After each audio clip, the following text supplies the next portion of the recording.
Dumela makulu ndabata murwere ndabata musiki right muri yeZimbabwe ndasangana nedzimwe dziri kutenderera vanhu vanoita kudziya musoro muZimbabwe momuka unotoona kuti ZANU-PF ndio inenge chitonga but unoshaya kuti why vanhu vari kuda tek nevanhu vasiri kutonga vakaita sana Chamisa. So panapa pane anoitwa iye hanzi pachisoft life hulu akanyora kuti now that Nelson Chamisa is resigned from CCCC, the next move is to keep him in the courts until he runs out of money to participate in 2028. Those who are resigning from parliament do not know what is waiting for them, poverty and hunger. So panapa muri Zimbabwe nyaya irikuitika ndeyekuti ari kutaura kuti right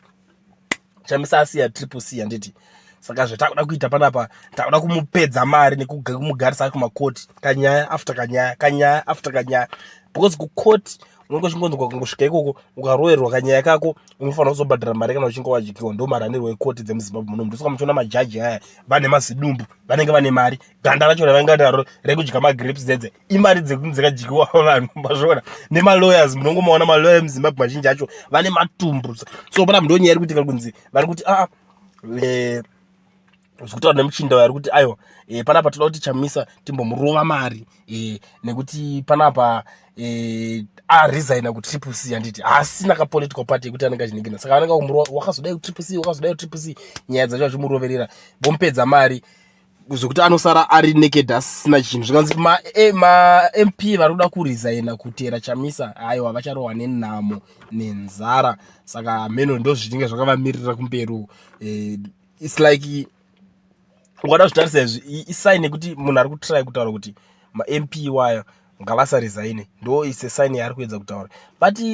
situation yacho yemuZimbabwe pairi apa iko zvino